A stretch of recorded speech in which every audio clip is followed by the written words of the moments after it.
Now, is matter around us pure?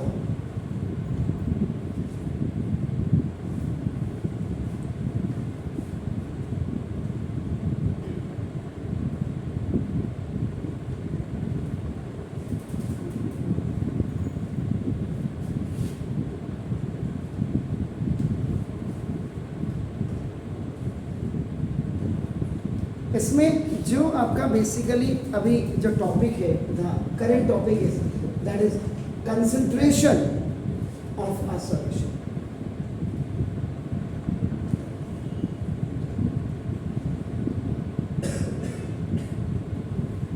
याद रखिएगा, अगर आपकी फिजिक्स केमिस्ट्री तभी अच्छी होगी जब आपकी मैथ बहुत अच्छी होगी। आपकी इंग्लिश अच्छी है तो एसएसटी आपके अच्छी होगी, हिंदी में कोई कमेंट्स नहीं। क्योंकि अब जब आप कंसंट्रेशन ऑफ सॉल्यूशंस की basically you talk about that this topic या दैट टॉपिक, तो इसमें आपका ना मैथमेटिक्स का भी a little bit contribution it has आपका ना। तो इसका मतलब सॉल्यूशन में कंसंट्रेशन क्या है, इसका मतलब इसमें सॉल्यूट कितना होगा, सॉल्यूशन कितना होगा, परसेंटेज उसमें 100 से आप क्या करेंगे, ये सारी चीज़ें अभी आपको देखने को मिलेगी। सुनो द इसका द क्वांटिटी ऑफ, सिंपल बात, जब हम सॉल्यूशन कहते थे देखो सॉल्यूशन, तो सॉल्यूशन का मतलब it is just the mixture of the solute और प्लस आपका सॉल्वेंट।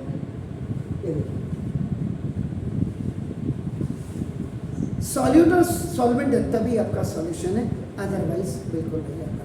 तो ना इसका मतलब द क्वांटिटी ऑफ सॉल्यूट, जो सॉल्यूट की क्वांटिटी होगी ना dissolve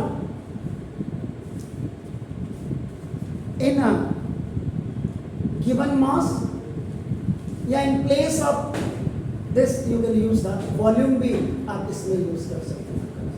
volume of the solution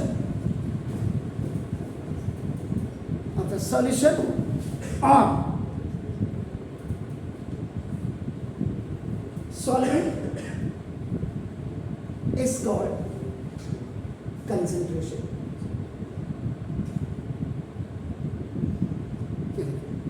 the quantity of solute, solute की क्वांटिटी कितनी है जब वो डिसॉल्व हो रहा है किसी गिवन मास में या उसके वॉल्यूम में, किसी भी सॉल्यूशन के, या और सॉल्वेंट की क्वांटिटी कितनी है, वो आपका कंसंट्रेशन होगा। सिंपल, हम कहते हैं कंसंट्रेट करो, तो कंसंट्रेट आप कहाँ कर रहे हो, मेरी बातों को सुन रहे हैं आप, जो आपका नाम। इट मीन्स मैं या तो सॉल्वेंट हो सकता हूँ, आप सॉल्यूट हो सकते हैं। तो जब आप मेरी बातों को ध्यान से समझ रहे हैं और आप उसका सही सही आपका नाम समझ पा रहे हैं पूरा कंप्लीट, दैट इज कंप्लीट जो समझते हैं वो आपका सॉल्यूशन हो गया आपका नाम। This is the concentration of the solution. ये हो गया। तो नाउ कंसंट्रेशन ऑफ सॉल्यूशन, तो जो सॉल्यूशन की जो कंसंट्रेशन है में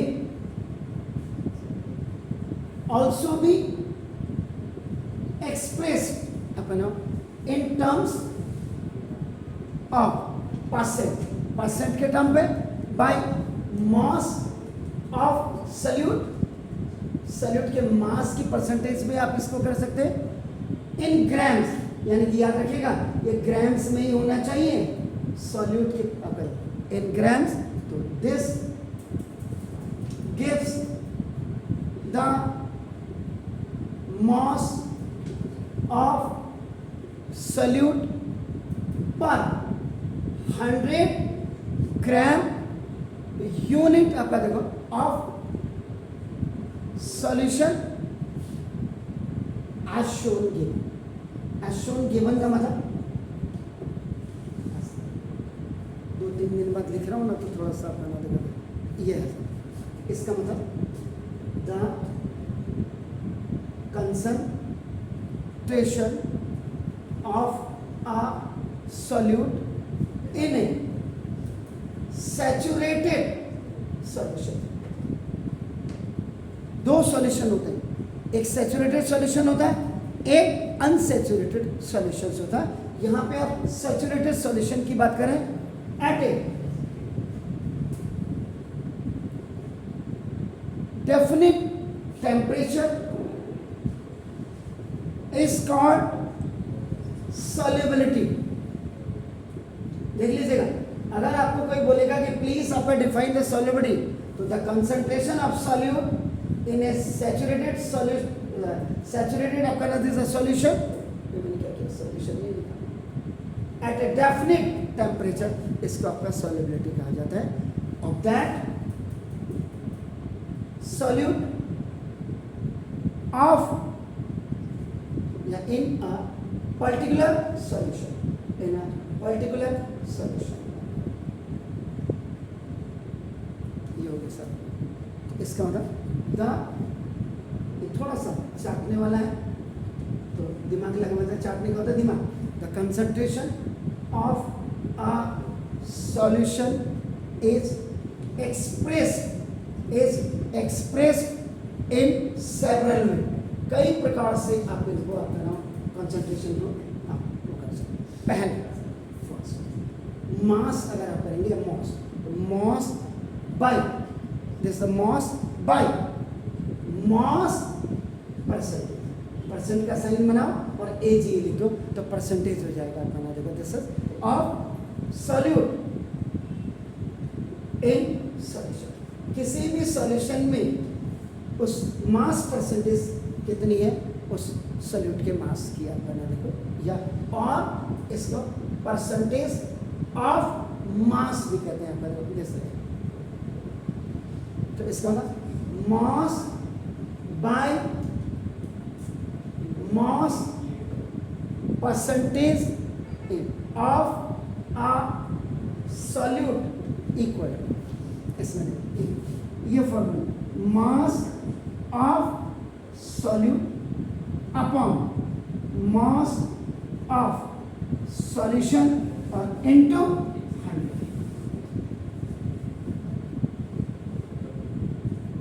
means if you want to find out the mass by mass percentage of solute, आपके पास mass of solute और mass of solution होना चाहिए and फिर multiply by 100, तो उसकी परसेंटेज आपके निकल जाएगी जैसा मैथ वाला। इसके बाद सेकेंड यहाँ पे मास बाय वॉल्यूम, यहाँ पे मास बाय मास है, यहाँ पे mass by volume percentage of solute, इसमें भी आपका जो सॉल्यूट होगा आप बना दोगे इन सॉल्यूशन।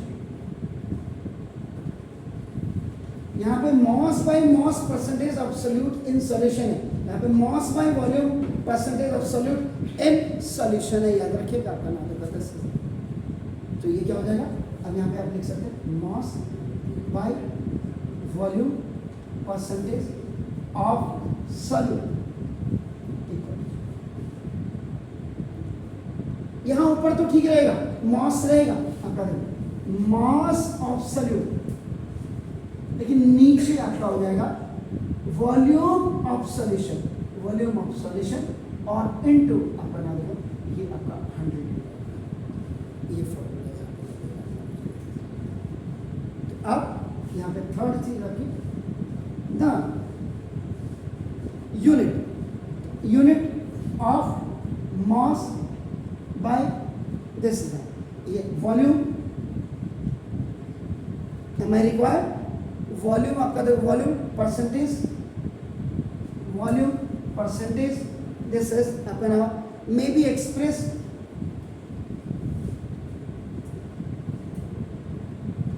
यूनिट की बात कर रहे हैं तो वेरी इंपॉर्टेंट फैक्टर याद रखिएगा जो ग्राम पर मिलीलीटर, ग्राम पर मिलीलीटर याद रखिए दीजिए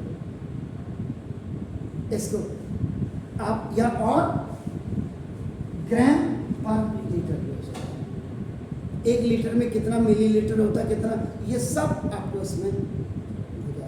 या और क्या हो सकता है, और किलोग्राम पर लीटर, तो ये यूनिट आपके नाम, ये लार्जेस्ट यूनिट है and this is the smallest unit.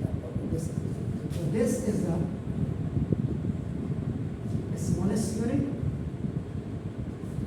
और ये जो आपके नाम ये लार्जेस्ट यूनिट। तो फॉर्मूला पहला ये हो गया आपका नाम, देखो दिस ये आपका नाम, दोनों का फर्क देख लीजिएगा, सी द डिफरेंसेस आपका नाम। ये मॉस बाई मॉस परसेंटेज है, यानी मॉस बाई वॉल्यूम परसेंटेज है। दोनों में न्यूमरेटर में मॉस ऑफ सॉल्यूट होगा, लेकिन यहाँ मॉस ऑफ सॉल्यूशन होगा, यहाँ आपका वॉल्यूम ऑफ सॉल्यूशन होगा, ये याद रखिएगा। इसके बाद इसी में थर्ड इनको देखिएगा, अब आपका third volume by volume, volume by volume, ये percentage of solute in solution, ये आपका इक्वल टू, ये क्या हो जाएगा, अब दोनों में वॉल्यूम ऑफ सॉल्यूट अपॉन यहाँ पे volume of solution and into आपका नाम। अब जैसे क्या होता आपके हाफ ईयरली एग्जाम में और आपका फाइनल एग्जाम में आपका 10 मार्क्स का होता है, टीचर बुलाता आपको, तो देखो what is the difference between this and this, what is the difference between this and this, what is the difference between, तीनों में आपको पूछ सकता है तो आपको पता है। जब वो कहेगा मास बाई मास परसेंटेज, तो उस समय आप mass of solute upon mass of solution into 100 करेगा। जब मॉस बाई वॉल्यूम कहेगा तो mass of solute upon volume of solution into 100 हो जाएगा। जब वो वॉल्यूम बाई वॉल्यूम परसेंटेज कहेगा तो volume of solute over volume of solution into 100 हो जाएगा। तो ये this was the concentration of solution. Is it clear? तो ये आपका फॉर्मूला है, तो सब कुछ फिर